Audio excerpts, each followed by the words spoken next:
কাল নবান্ন সভাঘরে মুখ্যমন্ত্রীর প্রশাসনিক বৈঠক। তার আগে নবান্ন সভাঘরে নিরাপত্তা খতিয়ে দেখলেন পুলিশ কমিশনার। নবান্ন সভাঘরে গেলেন কমিশনার এবং পুলিশের উচ্চপদস্থ আধিকারিকরা। একই সঙ্গে নবান্ন এবং পার্শ্ববর্তী এলাকাও খতিয়ে দেখলেন পুলিশ কর্তারা। কাল নবান্ন সভাঘরে মুখ্যমন্ত্রী প্রশাসনিক বৈঠক করতে চলেছেন। তার আগে পুলিশের তরফ থেকে নবান্ন সভাঘর এবং সভাঘরের পাশে এলাকা খতিয়ে দেখলেন পুলিশের শীর্ষ কর্তারা। সকালে মন্ত্রিসভার বৈঠক আর বিকেলে প্রশাসনিক বৈঠক। কলকাতা পুলিশ কমিশনার এছাড়া হচ্ছে পুলিশের অন্যান্য শীর্ষ কর্তারা তারা কিন্তু এই মুহূর্তে নবান্ন সভাঘরে এবং নবান্ন সহ যে আশেপাশের জায়গাগুলো রয়েছে সেই জায়গাতে তারা এই মুহূর্তে রয়েছেন।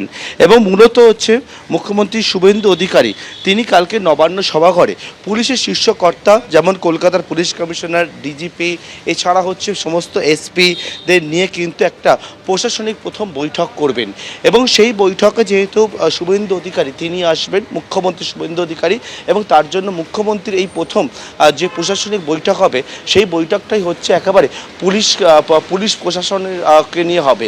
এবং তার জন্য সিকিউরিটি রিভিউ, অর্থাৎ যে জায়গায় মুখ্যমন্ত্রী শুভেন্দু অধিকারী তিনি আসবেন তার জন্য যে সিকিউরিটি রিভিউ, সেই সিকিউরিটি রিভিউ একটা বৈঠক হচ্ছে। সেই সিকিউরিটি সম্পর্কে, নিরাপত্তা সম্পর্কিত বিষয়, সমস্ত খুঁটিনাটি বিষয় দেখার জন্য কিন্তু পুলিশের শীর্ষ কর্তারা তারা এসে পৌঁছেছেন।